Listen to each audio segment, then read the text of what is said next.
What's going on? What's going on? What up, world? We're going to switch up the intro today. I'm taking over. I'm taking over the intro today. Oh, shit. I'm taking over the intro. Oh, shit. You know what I'm saying? Thank you for coming to the podcast. Hashtag Cut Different. Subscribe to all the platforms. Apple, YouTube. Just show your support. We definitely appreciate your love. So if anybody that don't know my voice by now, this your boy Ty. You know what I'm saying? One of the halves. You know what I'm saying? Hashtag Cut Different. And then, of course, I got my brother over here. Y'all know who he is. G, a.k.a. Duval Hardcore. Duval Hardcore. I ain't repping Duval no more. What? I want to be from somewhere else. I want to be from Ocala. Ocala? You talking about... Boy, that's over there by Gainesville. Throw my O up. Don't do that, man. Lake City. Now, it's funny that you brought up Ocala because my father had a dump truck business, you know what I'm saying? And he had a lot of clients and business down in Ocala. And I've been down there, man, and Ocala's different. Really, the best thing that's in Ocala is U of F. And that's because Ocala and Gainesville is right next to each other. You know what I'm saying? But outside of U of F, I didn't really see anything else in Ocala like that. It was like one of the first places I've been to in Florida where I realized, like, oh, Florida got some real country areas. Like country. Mm-hmm. Yeah. Florida country. I'm feeding my fish, y'all. The main I wasn't going to say nothing. areas of, like, you know, Jacksonville, Orlando, West Palm, Miami. Tampa. Yeah. When you're in the major cities, I'll just say that. It looked like it's a different setting in Florida. Absolutely. All the other 50, 100, 200, 300 cities in Florida look like you in Georgia somewhere. But you can't grow there because don't have them places got sand and the dirt and stuff. No, they look just like this. For real? Mm-hmm. Oh, okay. Yeah, all the in-between stuff. Got you. All the in-between stuff look just like Georgia. You'll think you're in Macon. Got you. It's still the South. Got you. Still the South. So, you know, I'm taking over a little bit. So I just wanted to, you know, something just came in my mind. I thought about this week. Mm-hmm. And one of the things that I thought about is, when do a person say enough is enough? When do you know, should I stay longer and continue to fight? Or when do I decide to say, you know what, I've invested enough, I put enough into this, I see what it's going to be, and I'm ready to take the necessary step moving forward. As far as relationships? Anything in life, as far as relationships or a dream or a goal that you may be trying to pursuing, you know, just whatever that may be, whatever that is to you. You know, I think that a lot of it still kind of, it all is the same level of mentality when it comes to all things, right? Some things you may have to wait longer. Some things you may have to invest a little bit longer. Some things you invested enough. And at this point, are you wasting time? You see what I'm saying? Because a lot of people will stay to something. It's like, I'm not giving up. But at this point, are you wasting time? Where you could be looking at other ventures. Okay, I tried this. This doesn't work out for me. Let me try something else. Or do you feel like people should really just continue to just stick with that one thing over and over and over again until it works out? Because some people feel like, well, because I gave up on this one aspect and I'm moving on to another venture, that means I gave up. So that's as a question. Yeah, as a question. Kobe! I think anytime somebody shooting in the trash, somebody got to yell out some great basketball player's name. I'm sorry this time y'all didn't hear one. First of all, it was Kobe, and that's a Dave Chappelle reference. If anybody that know, that's Dave Chappelle reference. Is it too early to make Kobe jokes? Because I'm still a little stinged by his death. Oh, I'm definitely stinged by it. Kobe wasn't my guy. He's my guy, but he wasn't my guy. He's my guy I like to hate.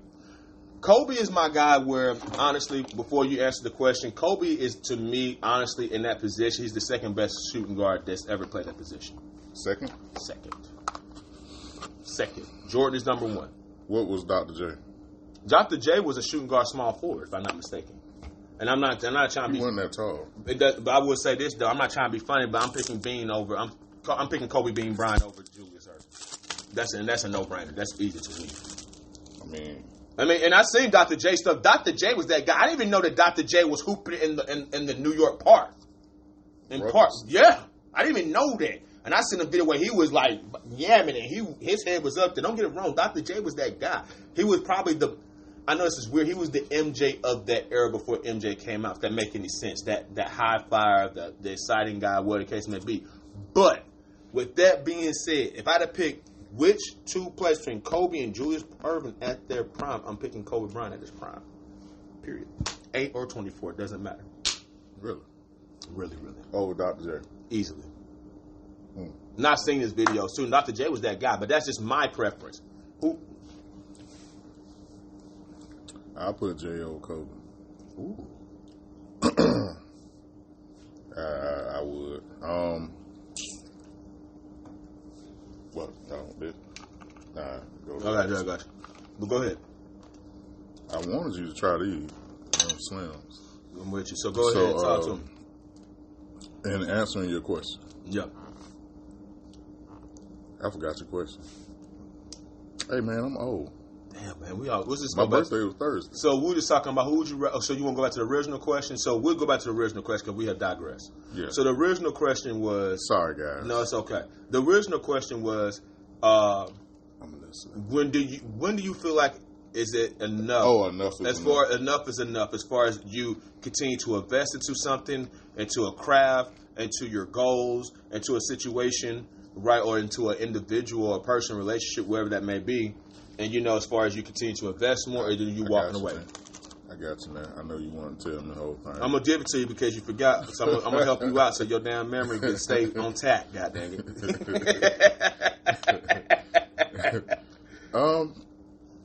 I would say to that, you can't love something or someone that doesn't give you anything. You know what I mean? That doesn't, how I want to say it, I think I said something to somebody earlier this week. You can't love something or someone that doesn't choose you. You know what I mean? Like, break that down. That doesn't... break that down. What it means is... Yeah. If I love you, you're a priority for me.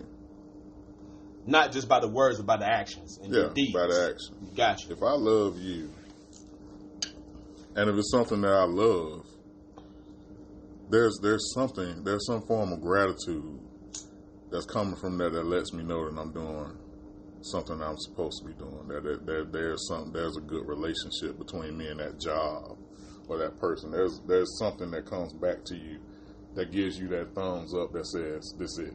Based on like your fruits of your labor is showing. Yeah. Got you. So, for me, you shouldn't waste time on things that can't, or somebody. Like if you're always trying to get somewhere with somebody, if you're always trying to be important to that person, you have to learn, okay, if I've done that for you and you can't do that for me, what am I doing? Is that love or is that obsession? Ooh. You said something. That's deep. That's real deep. That's real deep. Because you just said that and it made me realize a lot of things. And that's very true. Because if you continue to be involved with something, you're not getting the love you want from it. You're not getting what you need. You continue to stay into it. That's interesting. Is that a form of obsession? And obsession is not always good for you either. It's never good. When is it? When is it? You know what I mean? Oh, he directed me today, y'all. Bro, you gotta cut your shit, man. You gotta cut your shit, man. Hey, you poured the shit. Yeah, I got you. Go ahead. You poured it. It's his fault. I got sidetracked, didn't I? Very. But anyway, That's just where we all should like take into account. You gotta go within yourself and ask yourself questions when you're giving yourself under something that doesn't make sacrifices for you. Right. That doesn't give you anything. You're not getting what you should or want out of that thing. Right. Like if you're working a job that you just feel so tired out, like it's draining you. Or if you're in a relationship with a woman that's just draining you, taking from you. Hey man, you got to make a decision. Yeah. Is that love that you have for that? Is it really love? Right. That can't be love. Love don't leave you empty. It don't make you wonder and think at night. It don't have you feel no type of way. Love is that no matter what happens, I know it's always there. Because it's genuine, it's pure. Yeah. And when you put it into things like take for instance, if you have a car, an old school car, and you're just, or any kind of car, you're constantly like doing stuff. You putting the right gas in it. You always putting it in the shop, getting things done. Right. And then you still can't drive this damn car. Boy, I don't let some cars go because of that. Yeah. I had to let some cars go because that's my SUV recently. Yeah. I wasn't going to invest any more money into that car no more. I had already changed the transmission, got it changed. Whatever the case may be, I've invested so much, changed the sensors, and at the end of the day, it had an issue to happen again. I said, I'm not putting no more. I cut my losses on it. Yeah. And I guess what I got? And I said this told out to the creator. And I said this humbly. I bought a brand new car, brand new SUV. Yeah. Because some things that just ain't worth you doing. By the time you put all that into it, you could have had something else, and you could have had more. You already paying the car note. If you're just getting drained, I ain't talking about like, the average car is about $800 to $2,000 a year in maintenance anyway. But if you find yourself spending that area of the month, every few bucks. Yeah. Like, come on, man. Yeah. You talking about over a 12-month period. Yep. So you gotta apply that same way, that same rule of thought to the things that you love and to the people that you love. Absolutely. Like love is a one-way street. It's how I feel about you.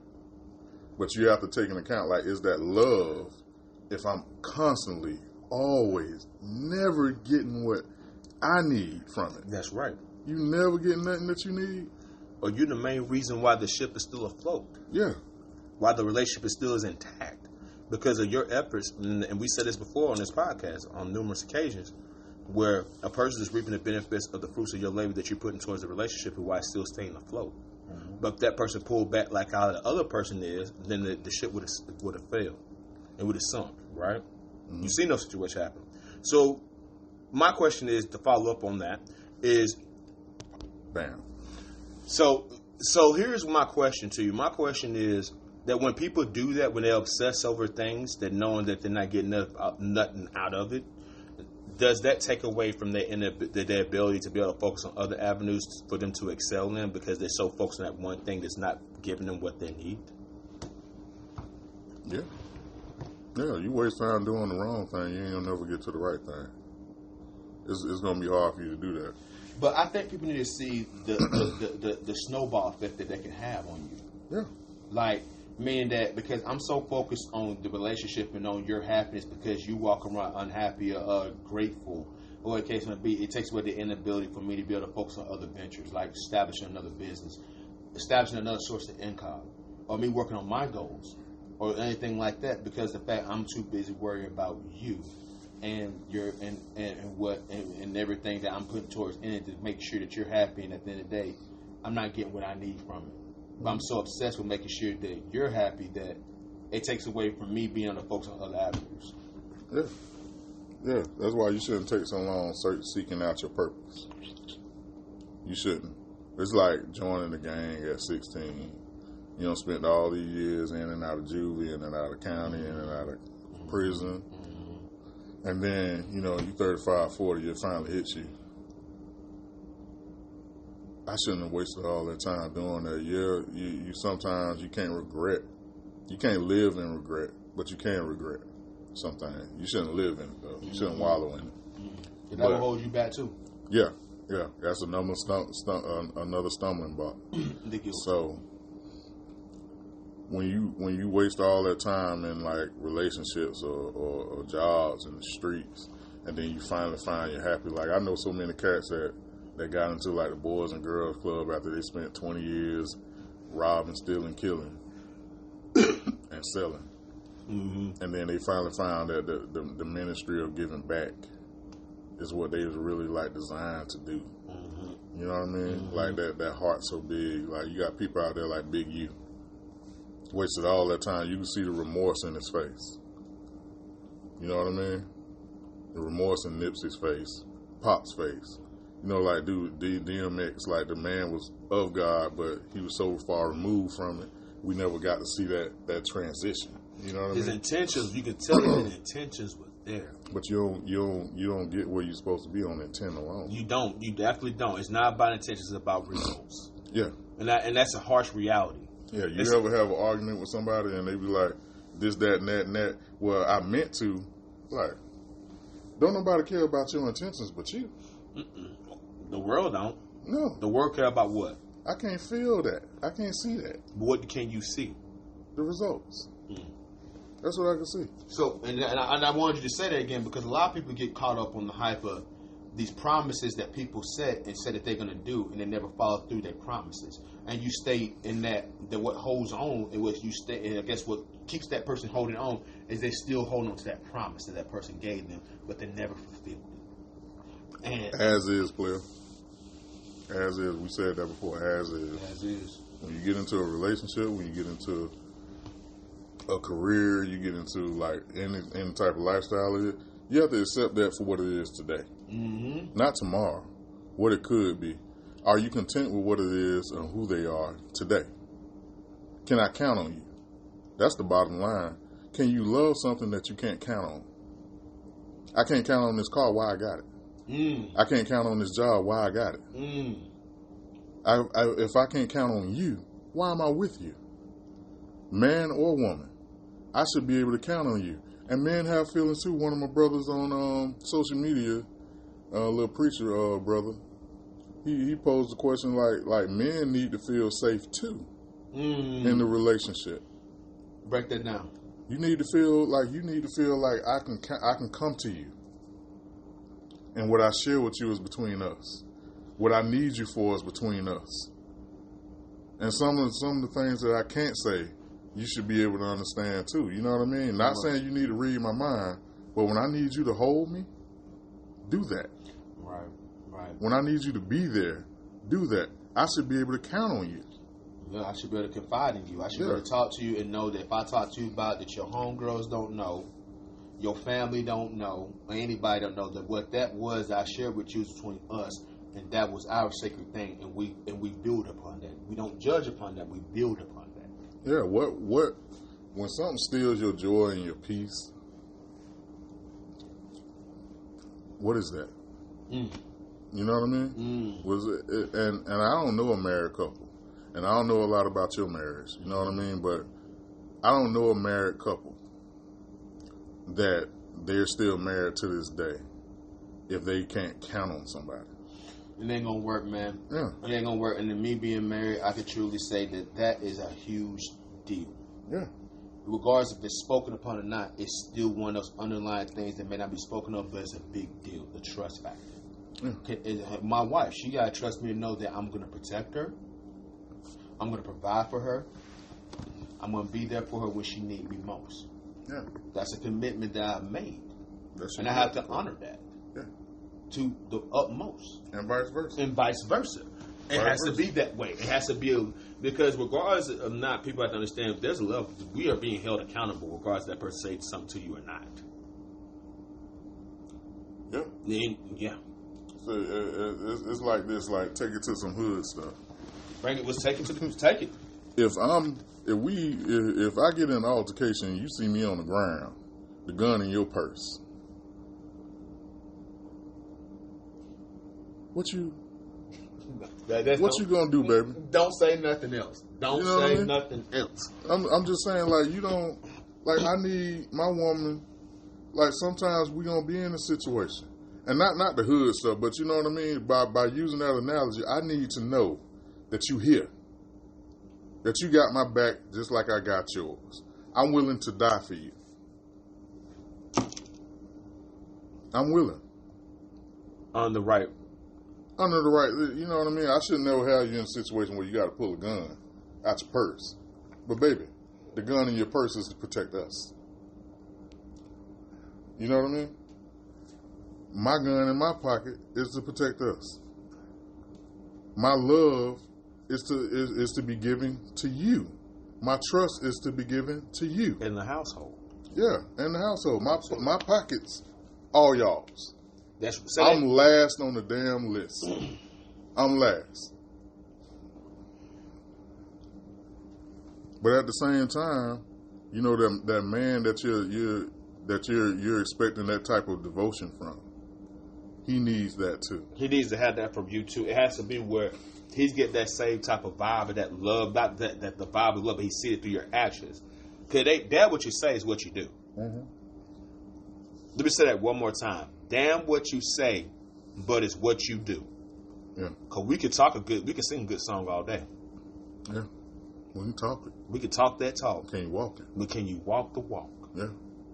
I need to see it. I need to see it. There needs to be something tangible about this relationship other than words. And not every blue moon, but on a consistent basis, Yeah. based upon different scenarios that you have shown that without a benefit of doubt, if I'm going through something, you got my back.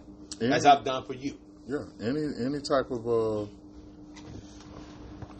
in any setting. I say it that way. In Any setting. Whether it be career, job, I need to know that I'm getting paid. I need to know that my passion in this career, in this business, needs it. I need to be getting something from it. I can't just be getting up every day getting nothing. That's right. Because otherwise, you're gonna feel like everything that you're doing is in vain. Yeah. And that's just reality. How many people out there, and let me ask you this for anybody, brothers, sisters, whoever listen, how many times have you felt like you put forth so much into something and you feel like it's all in vain, and at the end of the day, you're not getting what you want, and you feel empty? We all have felt that way, including myself. Yeah. Yeah. But our question is... And that needs to be a consistent thing, because, sometimes people be like, a couple bad days, like, this ain't working. Mm-mm. Oh, no, sir. No, sir. We're not talking about the season. We're talking about the season. We're talking about the consistency. Yeah. Yeah. And understand that, like, you have an argument with somebody, and like I did in my immature days, one argument means that, oh, you hung up on me, I hung up on you, that means it's over. Yep. You know what that is? That's that damn ego. Yeah. That's that damn ego, because it's like you had the audacity to hang up on me. Yeah. Instead of you, because we be so focused on the fact of the hanging up aspect, and why that person hanging up on you, instead of focusing on, well, how did we get to this point? Why are we here? Yeah, I may not like the fact you hung up on me, but it's deeper than that. Why are we here? I'm the master hanger-upper. You will? Yeah. You bang on them quick. You hit the end button quick. Man. Or do you do the airplane mode? You just hit the airplane mode and it just drop the whole signal, and you just... No, I hang up. You hit the red. The older I got, the better I got with. I'm getting off the phone. I say that. But when I was younger, shit, click. What you say? So the younger version is hanging up. Older version, I'm removing myself from the situation. Yes. I want to communicate that this conversation is over. I'm giving you opportunity. Bang. Okay, so you give it a warning shot. It's like a warning shot. Bow before you actually. I'm about to get off the phone, player. I want to go home. I want to go. I'll tell somebody that quick. I don't care what kind of setting is in.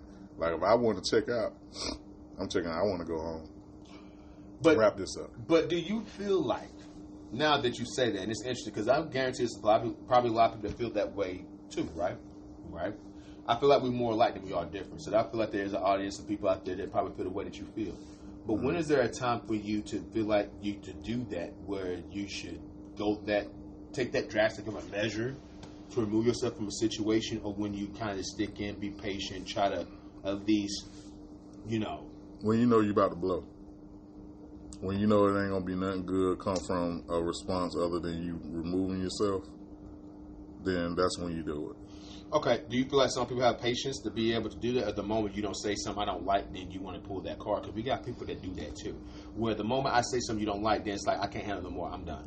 And I don't think that's a way of you being able to remove yourself from the situation. No, that's cowardly now. But you got a lot of people that do that. Well, I don't want to talk no more about it. I'm done because I said something you don't like now. Or I made a critical point. Yeah, that's cowardly now. But you still, how many people do that though? Think about how many times you've been in a situation that's happened to you. Vice versa with me. Yeah. I can say that sometimes I did that. I cowered it out. You got to man up. Because if you don't have this conversation now, you're going to have it later. It's probably going to be worse. Yeah. Yep. So you got to deal with things. All that, like letting stuff rest, and it don't rest. It grows. That resentment and that contentment grows. Question. Mm-hmm. So do you feel like it's a big deal for people to acknowledge that they're wrong, if they are in the wrong, and to apologize? Do you think that's very important in relationships? Or people should just get, because there's some people that feel like they don't apologize and just move on the next day as if it never happened. That's not cool for the person that the offense was committed to. And I know that because, just being transparent, I've experienced that a lot in my current relationships, that accountability isn't a big deal for a lot of people. Like, we're losing that. Whether it be friendships or intimate relationships. Like, you gotta self-accountability. I shouldn't have to make you understand that you hurt me. You should be come to me and tell me, hey, I'm sorry, I know I did blah blah blah. So sure. I said blah blah blah. Yep.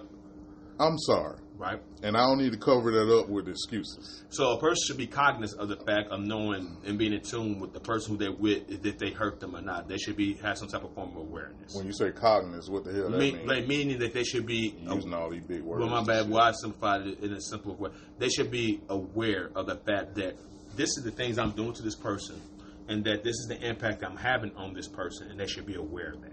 Because if I'm with you and I live with you every day, I should know how you're moving around.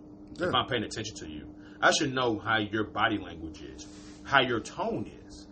Yeah, that's just paying attention.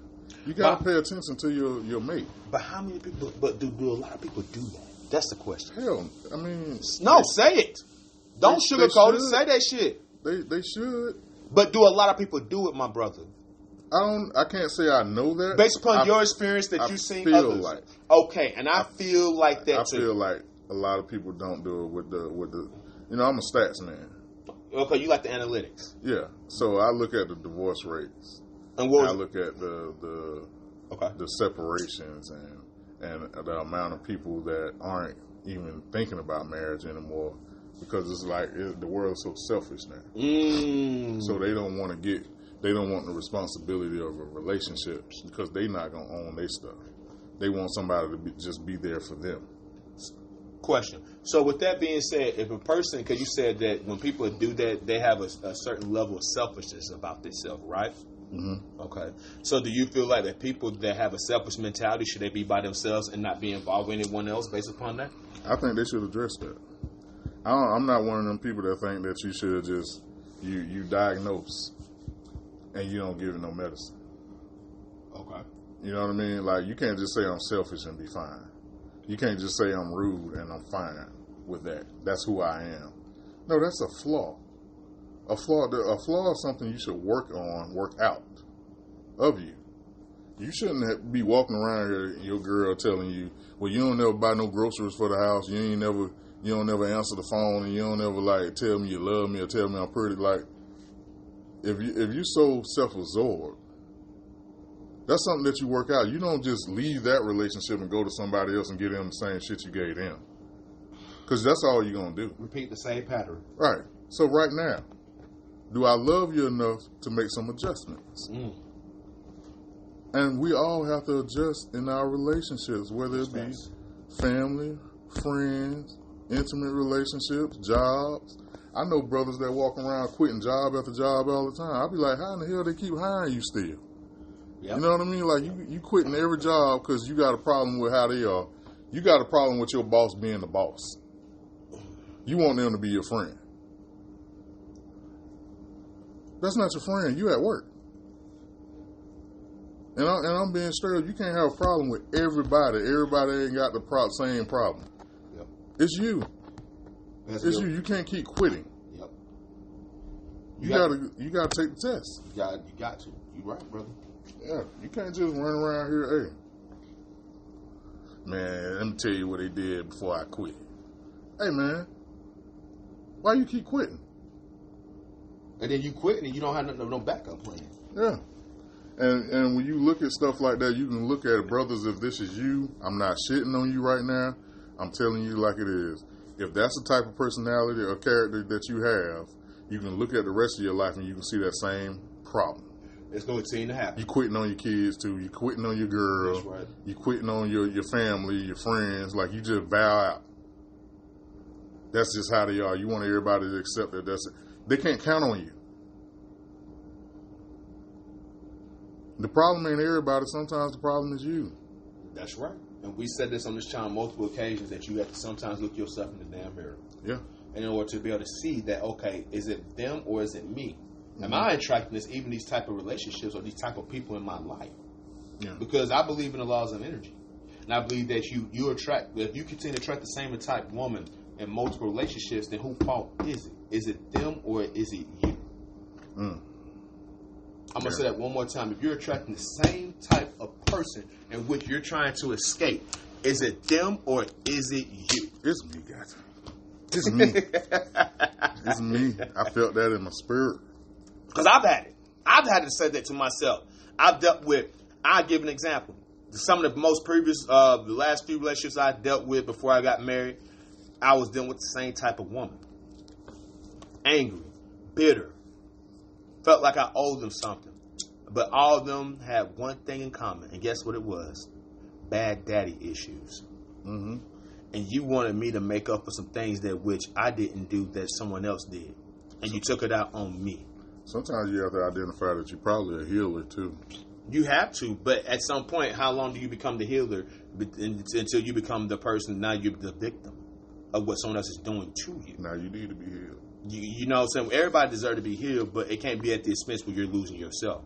That's what I'm saying. Sometimes you have to be, then you end up being the one that need to be healed. Exactly. So yeah, they created another them in you. And now they put that trauma down, they pass that trauma on to you, and now you have to deal with it. Yeah. You have to deal with it.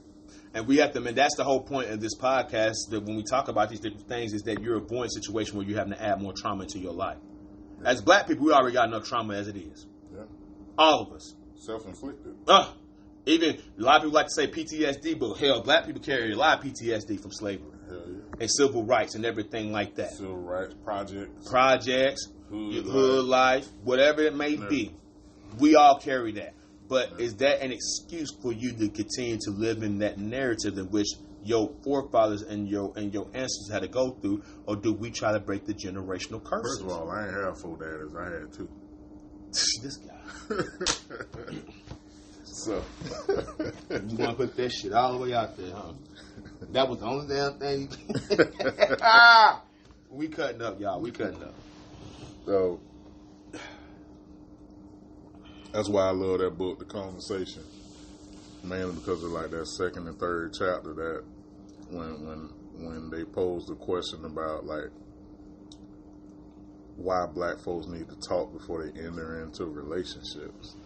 And he asked one of his friends, a married couple, and she talked about, the wife decided to talk about the experience of black people. Something that we don't talk about when we're going into relationships. A lot of this, and to this day, like social media, you know, all the stuff that we indict on each other every day. Every day. We indict all these, women ain't shit, men ain't shit. And then you find statistics like black men have been the number one in the category of being there for their children for ages, wanting to be there. These are statistics that you can Google, and you look up the most involved fathers. They're black. The numbers are higher for black men. They want to be involved. They are involved. If you let them. Leave them be and let them be fathers. If it don't work out, if the relationship don't work out, if I'm not putting my child in danger, it don't matter what happened between me and you. The government need to change the fact that, I know we're going off track a little bit, but I want to say this: the government need to change the fact that the one parent gets to govern the other. That's not fair, whether it be a single father or a single mother. That's right. You should not be in charge. If I want to be involved, and I should be involved, or supposed to be involved in my kid's life, which I should. As long as I'm showing fit. Hey, who make you the judge of me being fit? Are they coming home with bruises? Well, you know what I mean? Those exceptions to the rule. Does the parents have a drug addiction? Because I'm not going to have my kid, regardless if you love my son. We may agree to disagree. No, I'm not disagreeing with you, but I'm saying that we always offer too much attention to things that are like less than 5% of the issue. Mm-hmm. You know what I mean? There's always going to be exceptions to the rule. Mm-hmm. Majority of the time, you don't see parents like that. Mm-hmm. Even if it's a dope boy trapping every day, when he with his child, he with his child. Yeah. You know what I mean? I know a lot of dudes in the streets that's with their child. I know girls that strip, that when you'll think they soccer moms. And that's it. You don't know what they do at night when their kids in the bed. From 11 to 7. Hey, 11 p.m. to 7 a.m. That's their business. What is what I'm doing affecting me parenting my child? You looking at me. You know what I mean? That's what a lot of people do when they get in relationships that dissolve, and now they got to be co-parents. You're looking at the person for what you don't like about them. The child don't know none of that. The child, all I see is they take me to school, they pick me up from school, they get me on the weekends they supposed to. We have a good time. The environment is safe. I get what I want when I'm over there. We have a good conversation. We have fun. They don't see what you're doing outside of that. You're projecting your feelings onto your child. So, question. So then, if a woman, let's just say hypothetically, we just say men, because there's men that do it. If a person's a prostitute, gigolo, prostitute, whatever you want to call it, unsavory lifestyles, but let's put it out there. Yeah. Okay. And they sell themselves to earn for a living. Mm-hmm. And they have a child, and they are, raising their child, or they have rights where they see their child on the weekends, and the parent may feel like because the lifestyle you have, the type of life that you do, the life that you have in order for you to generate an income, where you're dealing with different strangers and everything like that, and you're meeting up with them, that I have a level of caution of wanting to bring my child around, because I don't know that any of these people you're dealing with may come back and trap you, find you, because there are some weirdos. Mm-hmm. Does a parent have a right to be hesitant of not wanting their child to be around that particular parent based upon their lifestyle, because of the risk that may come along with that? Because, like you said, you're a drug dealer. Yeah, and when you're with your child, you may be with your child, and it may be absolutely about your child. You may be a provider, give them everything you want, spend time with them, but the lifestyle you have, you don't know who's watching you. Mm-hmm. You don't know that one day you may be taking your child to the park to go play, and it's innocent on your end, but on the other, your ops, right? That's the new term, the ops, right? Your ops may be watching you, and you don't even know it, and then here it is, your child might be caught up in the victim of a crossfire because of your actions. Do you feel like it's okay for parents then, or do you think parents are tripping when they say, I'm not going to bring my child, I'm not going to let you see my child based upon what you do and the risks that come along with that? In my opinion, those are like, we went far left on that. But let's go. Because there's going to be some people that's going to think that. That's why I brought it up. I know, but I brought this up because we may have viewers out there that may want to go to the stream, so I want to cover all bases. I understand, so I'm going to address that. Got you. With that stuff like that, I believe in grace. I grew up in the church. I believe that when a man when he grows into the know, he starts to make adjustments to his lifestyle. And vice versa, women too. Where I'm at today ain't necessarily where I'm going to be at. As a parent, the ministry of parenting is what I call it. Not only is that benefiting the child, but that benefits you. It lets you know what areas you need to grow in. If I feel unsafe taking my child to Chuck E. Cheese because of my career choice, with quotations in there. Right, air quotes.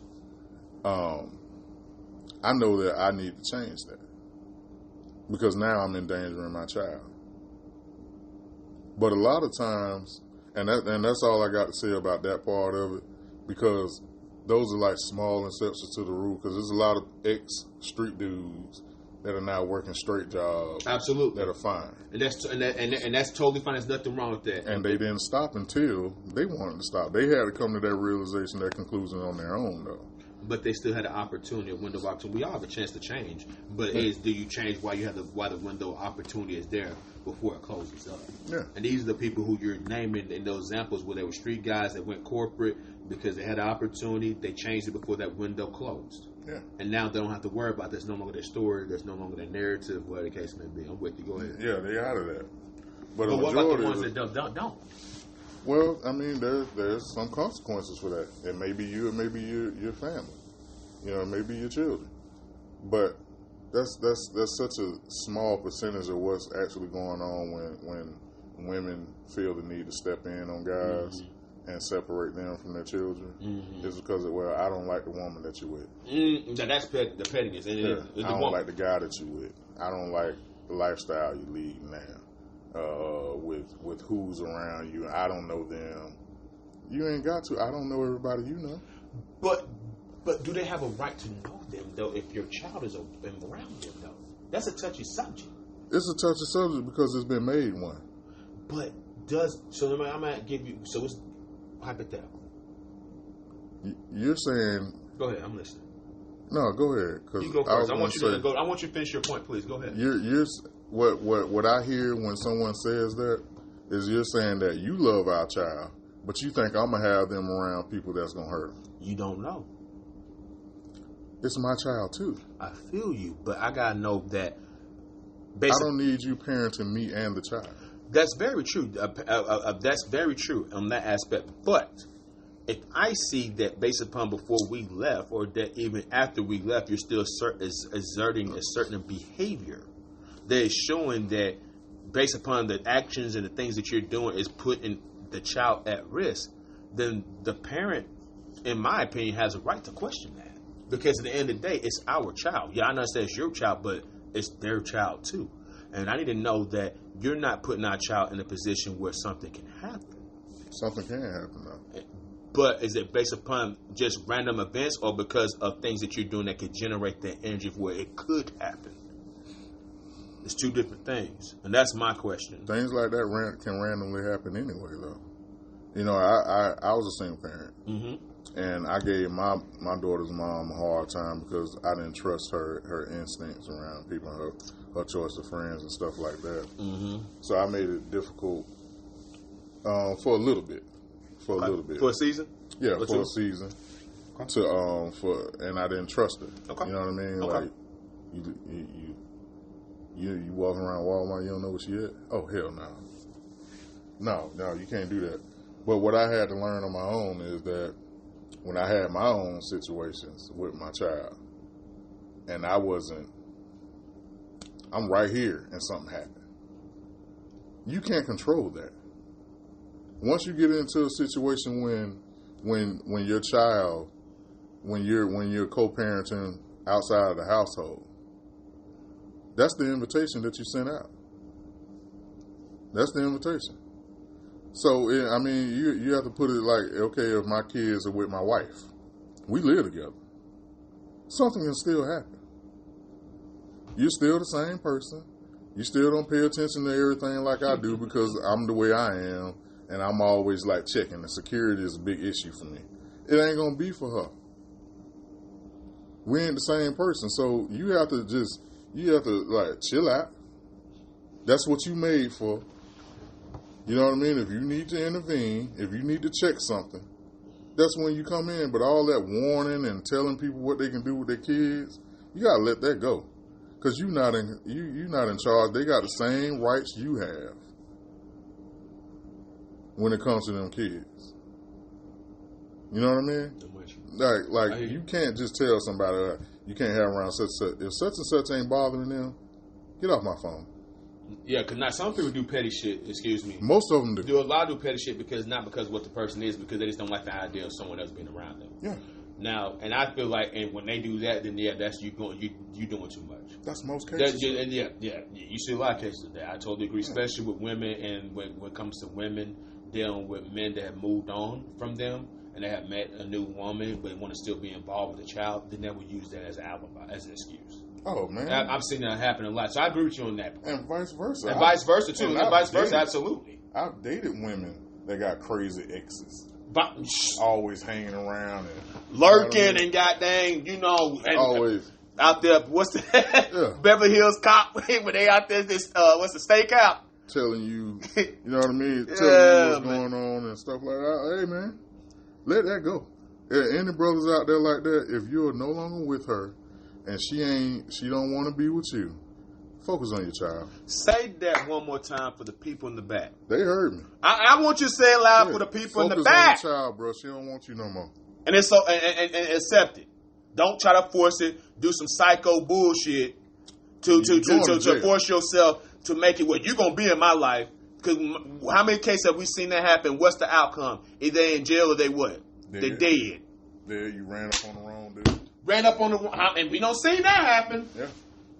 Yeah, you gonna run up on the wrong dude and he ain't gonna play like that. I don't play with you like that. The games that she play, I don't play like that, my brother. Yeah. Because at the end of the day, you're a threat. Especially if you're coming up aggressive and hostile. He don't know you. Yeah. Yeah, you think it don't matter because you're doing it for your kids and you're trying to be a good father and stuff like that. That don't matter. You started, you caused the situation. Versus you getting the details and understanding what's going on. Now, if you've gotten all the details and you see there's some foul play with this person or this person doing something mischievous or wrong to your child, then as a parent, you have the right to react and protect. In those cases, it makes sense. That's what I'm saying. Most but cases, you just don't want to let go. That's true. And then you hold some type of resentment and you take it out on the other person by taking their child away from them. And that's the bullshit. Or causing issues in their life. Right. And that's the bullshit, is it not? Yeah. That's the bullshit. Yeah. You need to let it go. I've been on both sides of that. Yes. It ain't about you no more. It ain't about y'all no more.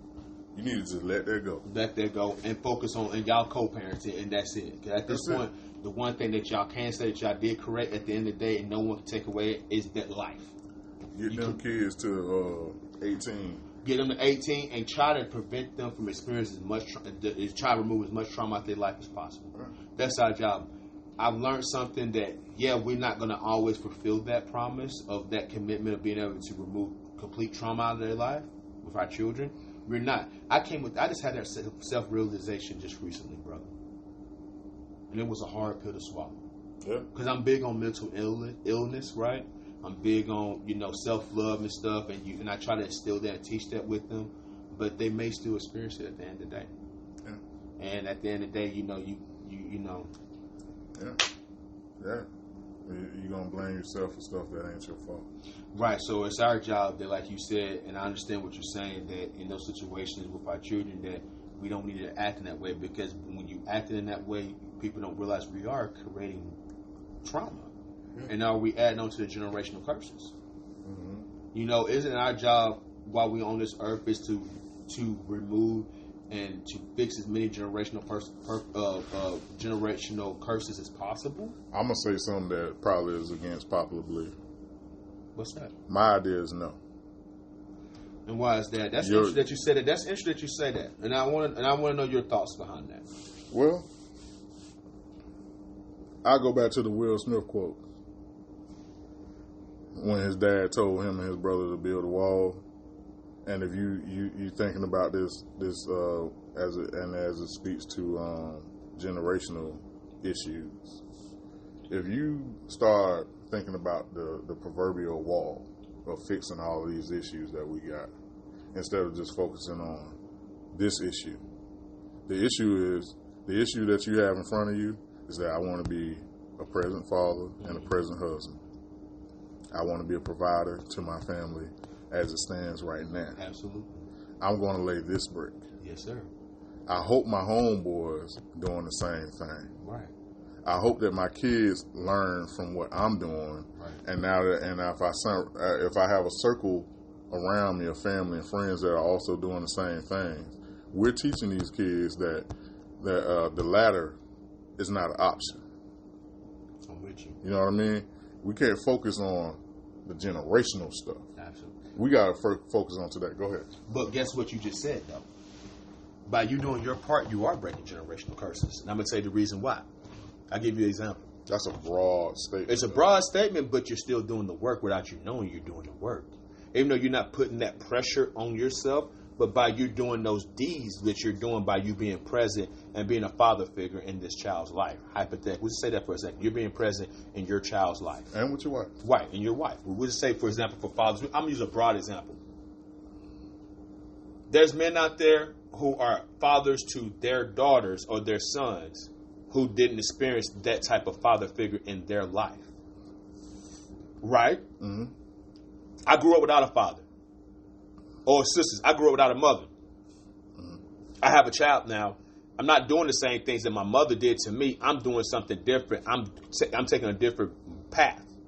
I'm involved. I'm there. I'm present. Mm-hmm. Regardless if you're not looking at that perspective or not, but by you doing your part because you got your own children, you are breaking generational curses, in my opinion. In your opinion, you're right. But if is my focus generational curses or generational issues or trauma that impacted black people? Am I focused on that, or am I focused on being a father? You focus on being a husband. You're focused on doing your part. Now, you're focused on doing your part, which is you're being a husband, you're being a father, and you're doing the things in which you may not have received growing up. And you're like, I'm not going to do those same things. I'm going to do something different because I know the impact they had on me. Because a lot of people that drive them to do the right thing different, they're doing the thing that they're doing different from their parents, is because they know what it felt like when they didn't have it. I understand, and I'm still interjecting the idea that, you know, we build generational wealth, break generational curses, and all of that. That's fine. Those are good deeds to me. That you want to focus on that type of stuff. That's cool. But what I place in my household today is what matters most to me. You know what I mean? And I understand the ideology behind let's break these things, break these chains off all this stuff that's on us. I get that. And it starts with us, with you. It starts with us, but a lot of people that focus on the generational shit, they take focus off of what matters today. And I will agree with that. If you focus on the goal, and you can't focus, and I understand that to that extent too. So if you get too extreme with that, then you'll lose the main purpose. You'll not focus on the. That's, I mean, that, to an extent, if you're that extreme with the thought, is it not extreme in itself though? No, I think generational curses. I don't think so. I think that if you become obsessed with the thought of it, then yes, it can be.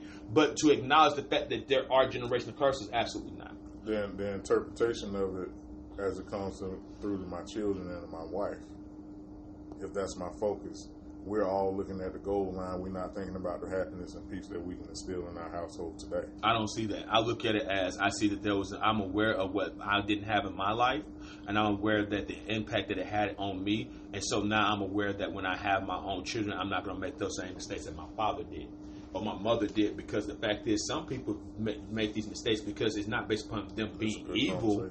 It's not based upon them being evil because they just don't fucking know. Yeah. They don't know. And I've had to realize that growing up, that some of the things that happened to me and I didn't understand was nothing personal. They just didn't know. Yeah. But it had an impact on me still, but they didn't know. Yeah. But I know. Yeah. So it's my job, since I'm aware and my parents didn't aware, that now I have to do better. Otherwise, if I don't, I fall behind those same footsteps that happened to me, then I'm making excuses of why I'm not stepping up. That's how I view it. Yeah. That's all I'm saying. Now, if you become obsessed with generational curse, you instilled in them, then yes, then that's a problem. But if you're looking at it as like, well, damn, my dad wasn't there for me like I wanted to. My dad didn't show up to football games. My dad didn't take me to practice. I got a son now. I'm going to be there for my son. I'm going to come to every single game. Are you there for your son in spite of or because of? I'm there because I want to be there. That's because of. Yeah, because of. Because but here's the thing. Because I know if I'm not, how it can impact him. I want to be there because I want to be there, but also I understand too as well, if I don't, how that will make him feel. All your other friends' parents are there and I'm not there. Yeah. everybody's mom is there, but you're not there. Or they're not. They're not there, right? And but in regards of, like you said, we talked earlier today. Regardless if the mom or dad intentions was there to be there, you wasn't. It's the results. Yeah. And at the end of the day, we have to focus on, hey, you know what? This isn't happening to me. I'm aware that it didn't happen to me and that it had an impact on me. But here it is. I have children, and I'm in a better position that my parents was in to do better. So I'm going to do better because I want to do better. Because I want my child not to feel what the fuck I feel. Because I know what impact it had on me and because of that, it caused me to walk down a path that I didn't have to walk down on. You dig what I'm saying? That's what I look at from that aspect. So, you know, again, if you focus on the generational aspect part, then no. But if you're focusing on correcting things that happen from your parents and you're fixing them, then you're doing it. That's in spite of when you do that. But you're still, but then if that's the case, we'll follow with that. Can I follow with you then? Can I ride on that bike with you? Let's ride on that path. If it's in spite of, then who's driving the bike first? Shit, you want to ride it? I mean, we ain't gonna ride. You got your own bike, I got my own bike. Okay, we ain't riding on the same bike. You ain't sitting behind me, hold my handle. You ain't hold my hips. You ain't right. Listen, I ain't holding your hips. You ain't holding mine. You got your own bike.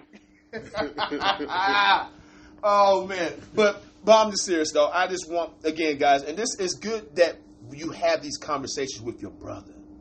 Yeah. Because me and my brother right here, we may agree on certain things, but we may disagree. But that's okay. Yeah. Yeah. I want to say that again. We doing this on air. That's okay. Every branch of the tree, it doesn't have the same purpose. But I can still learn something from the tree. We're still part of the tree, and I can still learn something from what you're saying. I may not understand right now, but I may think back on it. I may listen to it. I may be okay, I may not understand that, but I understand where you're coming from. Let me tell you my experience with generational curses, thinking that broad. Talk to me.3When I thought that broad, even though I wasn't in love with my first wife, my whole thing, my part in ruining what could have been eventually okay, maybe because I'm under the understanding that marriage isn't just about love. So, and I think I'll get to that later because I was going to go. That's a whole nother. I seen it. I looked at your face. And I seen the nonverbal. Go ahead. So, the mistakes I made trying to build what I seen the Huxtables and trying to remove myself so far from what I knew that what the direction that I was taking my family in wasn't healthy because I was only focused on not continuing what I saw. So in an effort not to continue what I saw, I was in there with my family. I was in the house, but I wasn't. I was focusing on building a house that looked like what I thought was better than what I had. You know, understand what I mean? That focus took me away from actually being present with my daughter, with my wife. It took me away from that. I wasn't trying to build. I wasn't trying to instill happiness and peace and joy in my home and trying to just, if I'm there because I want to see my daughter walk for the first time. No, I was there because I felt a duty. You know what I mean? Because I felt the duty. Because I felt like my parents didn't see me walk first. My daddy didn't teach me how to ride a bike. I wasn't there because I wanted to see that and I wanted her to feel my presence in that moment. I was there because I was doing it in spite of what happened to me. How did your daughter feel when you was there, though? It's a shell. It's like an avatar. I'm there, but I ain't really. Because I'm creating this moment. This, you know what I mean? I'm manufacturing a moment, if that makes sense. And I'm not in it. So was you happy? Here's my question, though, because you may have been in and you don't realize it. I wasn't. So when your daughter walked, was you not happy? I was happy that I had that moment. Was you happy that your daughter graduated high school? In your heart? Oh, well, that's different. Because I wasn't the same person at that point. Oh, but I was there because I wanted to see that, and I wanted her to know that she was celebrated because I wanted to be there. Before, like if I was the same person, it would have been a big party because I was trying to create something. Got you. You know what I mean? I was trying to create my idea of what that moment was like supposed to look like. Like you're trying to fill the void that was missing. I was trying to create a scene of like what it's supposed to look like. You know what I mean? But there's no such thing as what it's supposed to be like. It's just you being there, being present. When you focus a whole lot on building something that's so broad, you try to find like, what's the word for it? You try to find like these blueprints of what it's supposed to. You start following this guideline. Okay, when you drive the car for the first time, we're supposed to eat lunch, eat some ice cream, and take pictures and post it on Instagram. Right. If that's what I believe that everybody does when we're trying to follow this formula of breaking this curse, being fathers, being present. If I'm trying to follow that, I'm doing exactly what I think I'm supposed to do in that moment, instead of enjoying the moment and allowing them to enjoy the moment. Yeah. You can't celebrate the way that you naturally want to celebrate.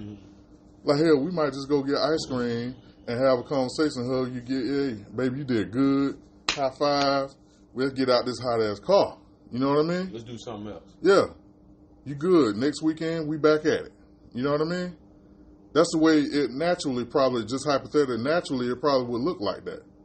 But because I'm trying to follow this formula of breaking the curse or following the guidelines of this is what it's supposed to be like when we're doing things correctly, that's what I'm focused on. Making sure we do this. Step 1, step 2, step 3. If you do it that way, that's too much pressure. Yeah. And a lot of us are burdened by the pressure of let me be something that statistics say that I'm not. If you're doing it in that aspect, then you're putting too much pressure on yourself. And that's what those are the people I was speaking to, because absolutely. When they hear that, they diagnose that a different way. Yeah, they hear that a different way. Now you saying it and you broke it down in that aspect. If you're doing it that way, then you are doing too much, because that's not pretty much you put too much pressure on yourself for one, and then on the individual. Yeah. Because then at this point you can make it where that's when people start doing shit where they start forcing their kids to go into goals and shit that they didn't do because they missed out on that opportunity or their parents did, and now you putting that pressure on your child to fulfill something that you didn't fulfill. Yeah, miss some games. And then that part, that's extreme, and I don't subscribe to that. Yeah, I don't subscribe to it's okay to miss some games because your parents didn't make all your games. You losing jobs, or you trying to create this, you know what I mean? You doing all of this and you messing up what could be because you don't want to miss one game. Basically, you ain't going to miss one. Yeah, you ain't going to miss one game, but now because you missed one game, then now you don't lost your damn job. You have to prioritize. So you can be, so in that aspect, you're right. You got some people that are extreme because of that, but that's when you have to have those conversations with your child before it gets to that point. Or hey, with yourself. Son, with yourself or with your child too, though. Your child understand if you there every damn but game. you gotta at least talk to them. Let them know you ain't gonna make That's it. That's what I'm saying. Yeah, communicate. Don't wait until Friday night lights hit and they look up at the damn stand and that's when you sit and you ain't there and you never told them anything. That's fucked up. I'm sorry. Yeah, but I get that. That's not what I was going to. Oh, no, you're not saying that, brother. To get rid of like that pressure. Yeah. That, hey, it's okay. Of course you're gonna let your wife and your kids know that, hey, some people don't. Some people don't. Yeah, well, there was exceptions to the rule. Yeah. No, I'm saying that I'm with you, brother. I'm just saying that for the ones that don't, like you, I'm with you. I'm with you. As long as you're expressing and you're communicating. Yeah. Hey, this Friday I'm not gonna be here. I'm telling you this because you already know what it is on the beginning of the week, Tuesday, Wednesday, or whatever. Hey, I'm not gonna be able to come. I can't find nobody to take my place, or I can work for me. Hey, son, I want to be there. I won't be able to make it, but however, I've already made plans for the next game. I'm going to be there. Your mom's going to be there. If you're in a co-parenting situation, your mom is going to be there. I'm going to have some type of video seeing what you did, because there's ways I can still be there without being there. I may not be there that night, but I'm going to still experience what you have done. Yeah. You dig what I'm saying? Yeah. And you communicate with them, and you keep your word. There's so many men and women out here though, with burdening themselves by the pressure of being present, that they forget that there's other ways I can be present. There's other things that we can do. I don't have to just be present for this. Because now you just focus on you're just trying to create this superior athlete or whatever their activity they're into. And you're putting all your focus on that. And you're not dealing with the fact that this kid needs some other stuff. Now you got an asshole. He's a good athlete, but he's a jerk. Yeah. Or he's a good athlete, but he ain't academically there. or they got some issues that they only share with other people and they can't talk to you about none of it. Right, because of too much pressure you put on them. These are mistakes that I made. Yeah. You know what I mean? Absolutely. These are mistakes that I wasn't, when it comes to conversation about sexuality and stuff like that, I'm so focused on academics. Like I'm so focused in this area. And this is talking about me for real. I'm so focused in this area that the education that I was putting on the other areas of like sexuality, how to have friendships and how to be social and stuff like that, like I dropped the ball in those areas. You know what I mean? Because my main focus was filling the voids of myself. I was parenting me. It's what I was doing. That's deep. Say that again. I was parenting me. That's what I was doing instead of parenting my child. And giving them what they needed, I was giving them what I didn't have. And that's where my issue comes in with when you try to break these generational curses. You're following a formula that takes you out of being present of what you have to deal with right here. Right here is your focus. I want to know my child and I want my child to know me. That's healthy. I want to fix me. That's unhealthy. If I'm trying to fix me by parenting you, fix everything that my dad didn't do, my mama didn't do. You gotta fix yourself because you want to fix yourself, and then that will then that shouldn't be a part of your parenting. That will trickle. Based upon you working on yourself, will trickle down on everything else in life. Being a parent, you learn the first rule of thumb of every parent, and I know you're gonna agree. What's that? It ain't about you no more. It definitely. That's the first thing you learn. That's true. It definitely ain't about. It ain't about you no more. It's about them. This ain't got. You get your moments, and for me, being a parent, and I'm sure you can agree, doing this podcast is a moment. Because you know what I mean? Yeah. Because I know when I walk out of here, even though my child in college now, and my kid's grown, my baby in college, that don't mean that I might not have to get up and get on the road and go to Savannah or go to Smyrna or even Houston for one of my kids. To be a parent. Today. I can leave and have to do that today. And guess what? And you going but my question is, you gonna goddamn do it. Right. So when I have my moments where I can have a cigar or a glass of wine and relax and kick it with my boy, I'm going to enjoy that moment because I know outside of that, this ass right here belong to them. Absolutely. This they world. And it's okay too, brother. Yeah. It's okay. But that's the first rule that we learn as parents. Yes, that's true, right. It ain't about you no more, bro. It's not about you. It's about them. So... And taking that a step further, when you parenting your children, we have to get out of the habit of doing. This is how you get these brats. This is how you get these kids out here that ain't never got spanked before because you didn't want to spank them because your parents spanked you. You don't want to spank your kids, so now you got kids out here that ain't never got spanked before, ain't scared of you at all. They don't think nothing you can do is physical is gonna harm them because you ain't never did it before, so they ain't thinking about that. So they going out here in these schools with guns. They going out here in these schools with drugs. They going out here disrespecting these teachers. These elders. Because they ain't scared. They ain't got nobody to be scared of. Yeah, I'm with you. They ain't scared of nobody. Mm-hmm. So, they ain't scared of nothing. So if you ain't scared of nothing, you ain't worrying about nothing. You know what I mean? You ain't worrying about nothing at all. And that's my take on we got to stop parenting our children like we're trying to correct the shit that happened to us. And we put a lot of focus on that. Agree. A lot of focus. Agree on that part. I definitely agree with you. And that's what, when I hear not necessarily because of what I understand about what you were saying, defending the generational curses and things like what you were saying, that made sense. But you got some people on the other end. Most people that say that are really focused on correction. Correcting and stuff. That's why you see people too. And I want to say this right quick before we move off this topic. I never understood why people have these baby showers and your baby's 1 year old not going to remember and you don't spend 5 or 6 bands on them. Yeah. Because you didn't have that. Nobody celebrated you like that. My mama ain't throw me no birthday party. Ever. So. You didn't get a birthday cake. So now your baby that ain't going to remember it, you don't spend 6 bands on it. Yeah. And was that for your baby who not gonna remember? That was for your ego. Now your credit bad. Who was that for, the baby or for you? Like you just said, that's for you. You got a whole Coming to America set up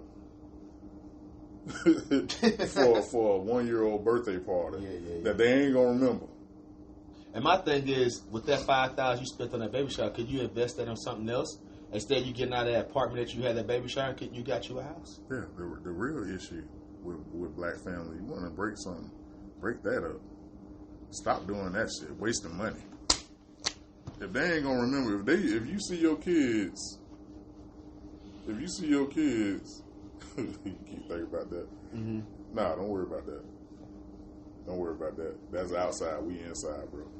So, if the way we waste money is the real issue, and not building generational wealth, we wasteful. As parents, if you see your kid at 1, 2 years old playing more with the boxes that the presents came in, and you don't spend $200, $300, $400, $700 on this thing right here, and they had more fun playing with the box and the wrapper, that should be a one-time lesson. You shouldn't repeat that next year. You know the funny thing I've heard, and I know you heard this before. I've heard parents that bought shoes and clothes, shoes for their kids. Mm-hmm. Bought them some Jordans and bought them some damn Elmo shoes or something hypothetically. And the kid will pick what? Elmo shoes. And it drives the parent crazy. Yeah, because you trying to buy them something that you didn't get at your age. Because you felt like you wanted, but the child that you're raising don't give a damn about that. They just care about the shoes and the fact that you got it and you're there. And we lose track of that part. And I'm with you on that.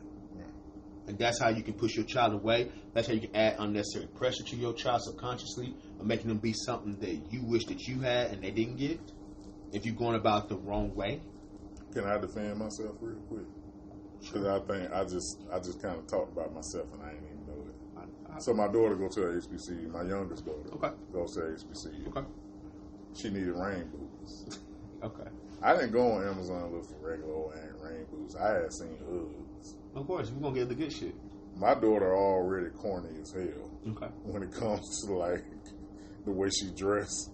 And I'm like, baby, you at an HBCU. They already talking about you. You don't tell them they talking about you. We ain't getting you no Walmart skippers. You know what I mean? We don't get something that a little bit designed. It's still cheap. Because, you know, we can't say Uggs expensive if you can get a pair of Uggs for $80. Or $100 or something. Yeah, $100. And I'm not finna buy these tomorrow again or next week. I'm buying these one time thing, and she's old enough where she can pretty much keep up with it. And These your rain boots. You don't wear these to go hang out in. These your rain. When it's raining, storming real bad, you throw these on so that you don't wear your other shoes and mess them up. And you still got a little sauce with it. Still got a little swag. A little bit of sauce. Yeah. You can wear these for a few years. Yeah, right. You'll still look good. I look at quality over quantity. Brand. Right. Yeah. I'm gonna buy you UGG because I know UGG. It's gonna uphold its value for the most part. Yeah, that's gonna last. Mm-hmm. If I buy you these Skippers from Walmart, I'm gonna have to buy you these 2-3 more times. Cause the stitching might start coming out, might be water getting in the. Yeah. And this is for the ones that we're talking about this because we're in a situation we're able to do that. Now, the ones that's all you can do, then that's all you can do. That's totally fine. That's fine. Because I got $20 a day, I can get you some Skippers. And then I got another 20 next year when you need some more. Mm-hmm. That's cool. And that's all you can do. I ain't too far removed from doing that. And if that's all you can do, that's okay too. For me, budgeting wise, it make more sense for me to spend these 80 today. And I ain't got to worry about it because I might not even have that 20 when you need it for it. Yeah, I might have to save them 20s for about 4 months to get the 80 and get you the good quality, and I ain't got to deal with it no more. And now that I got those ones that cost 80, I might not. I'm good because next year when you need some skips this week, I got next year I'm on time. I ain't got the $20. Mm-hmm. I can't even get you the Walmart skips now. You know what I mean? So if I got these $80 to spend now, I'm gonna spend these now, and then I ain't got to worry about you for 3 years because you got some rain boots. Not 3 years. Rain boots should last. I only had some rain boots that last me 10. But though, you know it's different. Even if it lasts, it's out of style. we But got they rain boots though. You can still for the purpose of. You know what I mean? Just come with me on that. I'm with you. I'm with you. I'm being funny though. I'm being funny, man. I'm giving you a taste of your own damn medicine. Can you give someone? Yeah. I don't be doing you like that. The hell you don't, and the audience know that you give people. Where my glasses at? You put on your damn yays. I ain't know. Put on your yays. These ain't the right ones. The aviator style, but you wear your yays at. I'm supposed to have my Steve Irwins on, so you can understand that I'm never mind. I'm with you, dog. Listen, I'm messing with you. I'm following the bouncing ball. Hey, somebody did comment one time. One of them dudes sound like Shaq. Oh, Lord, well, Yeah, I'm figuring they were talking about me. Yeah, I ain't no Shaq. Well, Kobe, me and Kobe had a good game, I did this, I did that. But no, man, we just want to talk about that. I don't know why we had this topic, why we was on this topic today, but I felt it was necessary for us to talk about it. That's a good topic. Because, I thought about this week, and one thing about it, man, when you have those moments alone, I will say this, guys, before we jump off. When you have those moments of solitude, when you're alone, use it as an opportunity to think about things. Not in a bad way, things of you doing a temperature check with yourself. Like meditating and stuff? I meditate. Well, I do meditate. I tried to meditate the other day, man. All I kept chanting was honey bunches of oats. But that's where you have to recalibrate that and change your thought. You're aware that you're thinking it, not change your thought. You control your thoughts. My inner man was hungry. You probably was thinking about that at the moment, but you're in control of your mind. The moment you said, damn, honey bunches of oats and honey nut Cheerios, hold on, focus on the thought and what you're wanting and get back on track. That's all we're doing. When you're doing meditation, your thoughts can go everywhere. My thoughts go everywhere. But guess what? The moment I'm aware that my thoughts are somewhere else, I get myself back on track. We need to have a show about that. What, meditation? Yeah. Absolutely. Like meditation and prayer, like it's so difficult. Affirmation. Words of affirmation. Yeah. Absolutely. Prayer, whatever the case may be. Yeah. We can definitely do that. But again, this is something that I just want to talk about today. I felt it was necessary based upon the energy and the mood that we was going, that I felt like it was necessary for us to have this conversation. Guys, if y'all have any type of topics that y'all want us to talk about, subject matters or even questions, please put that in the comments. You know what I'm saying? We look at these comments, we read these comments, and we take the feedback that y'all say. Because the whole reason why we're doing it is not for us, it's for you too. And your feedback and what you say and what your thoughts is or even subject matters are important to us because we're doing this for our people. We're doing it for the people. Yeah. This ain't for us. Yeah. This is for the people. Yeah, share, and comment. Yeah, man. That's what it's about. Get involved. Please even get involved. If you don't even get involved online, get involved in life. Mm-hmm. You know what I mean? Like, at least have these type of conversations at the barbershops. At your church, absolutely, in your household, absolutely, amongst your family and friends, your brothers, have your sisters. Before we get out of here, I do want to bring to the table what that we had a historic moment, and I feel like everybody didn't even acknowledge it. What's that? Black Star reunited. Black Star reunited? Yeah. That's about damn time. I need an album. They got an album on the Luminar network. You got to download that app. Is it on Apple Music? Nope. I find it. They doing it just for themselves. Okay, cool. They got their own platform. Yeah. I respect it. Yeah. I respect it. Yeah, they want to maintain complete control of their art. Absolutely, and as you should. So Yasin Bey, and formerly known as Mos Def, and Talib Kweli. Shout out to Talib and Mos Def. I'm going with Mos Def. I understand, but I'm Mos Def and Talib Kweli, man. What? DJ High Tech, man. Stop, man. You seen what Muhammad Ali did when he asked that boy what his name was. What? He said Cash. Muhammad Ali said, what? What's my name? What's my name? That's right. So his name is Yasin Bey. Well, Yasin Bey, man. Shout out to Yasin Bey. But you know they just had an episode which I gotta watch that on. He was on Drink Champs. Yasin was on there with Dave Chappelle. Yeah, they was at the what you call it, compound, Dave's compound in Yellow Springs. Yeah. So I'm gonna watch the episode. I want to check that out, man. Yeah, Drink Champs. I'll be on that. Yeah, I watched that, man. I like that. I like that. Yeah, I'm a big fan of Black Star though. I was so happy to hear that they came back together, and Moses over here in the States, we can call him Most over here, but to his face, I would definitely say Yasin. I'll call him Yasin out of respect. Yeah. You know, and I mean, and even then, I hope that the Most Def is not a disrespect towards him. But if he felt like that was, if we ever had him on this platform, and he said, "Hey, going forward, even outside, hey, to address me as that, out of respect for him and what he's done and things of that nature," you got it, my brother. Yeah.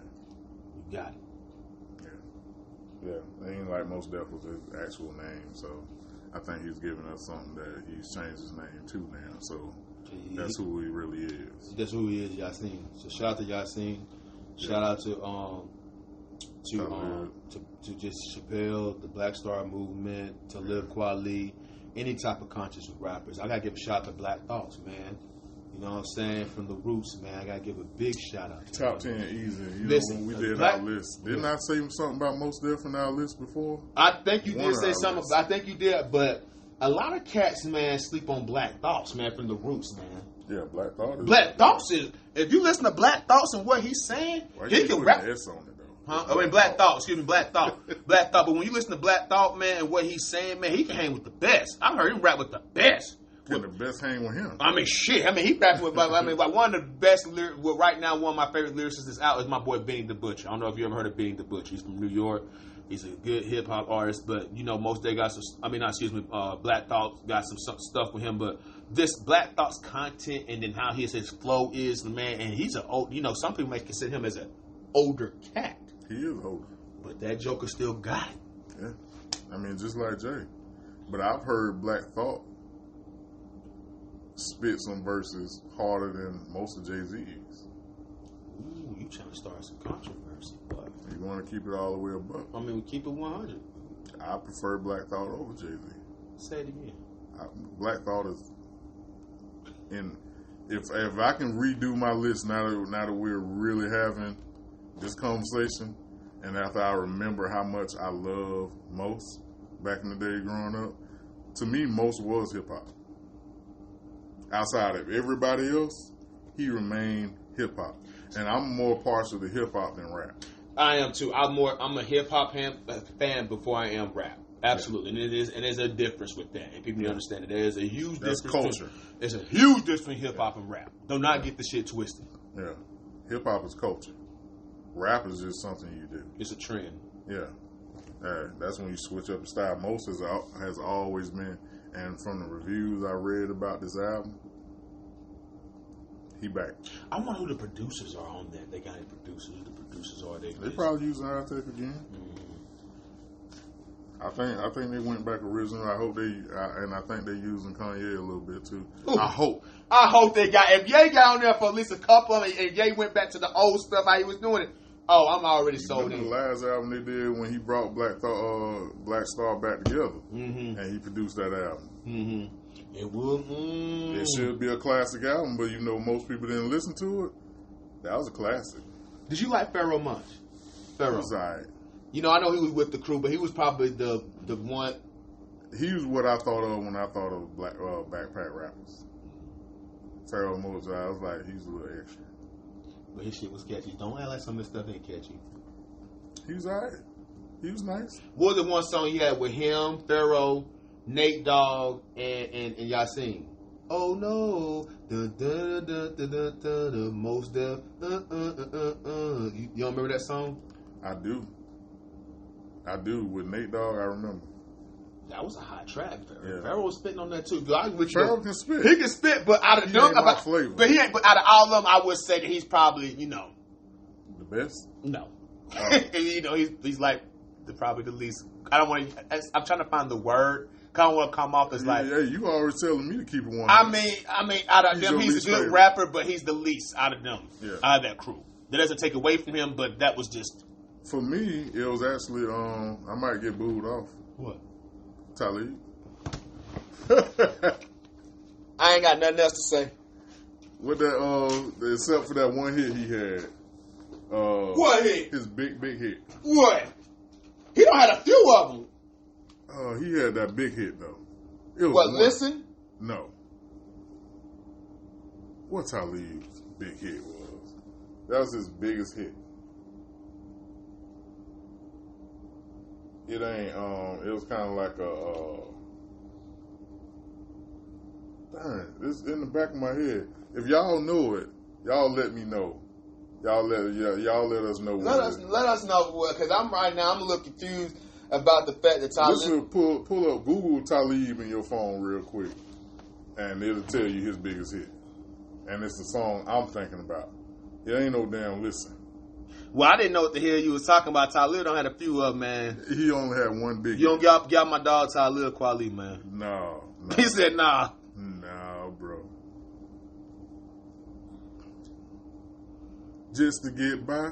Just to get by. That's it. Yeah, that's his big hit. That was a huge song. Yeah. And he was rolling on that. Because I always preferred him. If he wasn't with Mos Def, I didn't like him. So let me ask you a question. Talib Kweli, the Reflection Internal album. Did you ever listen to that? I'm sure I did. If you haven't, you need to listen to that again. Because to me, Reflection Internal is his best album. And Reflection Internal album, to me, is in my top 20 albums of all time. From a standpoint of if you hit play and let it ride all the way through and what he's saying, his content, his flow, and everything, Reflection Internal is in my top. Yeah, but with that Reflections album, I feel like it still left me like even though I love Mos more, I still felt like he was like a step above. Because to me, he's just that raw. If you want to hear some lyrics, if you want to hear somebody ride the flow and kind of turn into, like Mos used his voice like it was an instrument. I can see that. He reminded me of somebody that probably should have been with a group like Diggable Planets. You know what I mean? Because they were straight hip hop. And I felt like Mos kind of came from that. Even though him and Talib came from that, I feel like Mos is like more of like, he could have really had a career had he bent a little bit. Yeah. Like Lauren, like Common. Like they could have really had a real big career if they had bent a little bit more. But that's part of what made them dope. They didn't bend. And one thing I love that Common did was like, okay, hip hop might not be one thing, but I can get in the acting game. And Common, if you look at Common's movie catalog, he's been in a lot of movies. He's been in some stuff. A lot of movies. I thought Mos was gonna bend when he did Miss New Booty.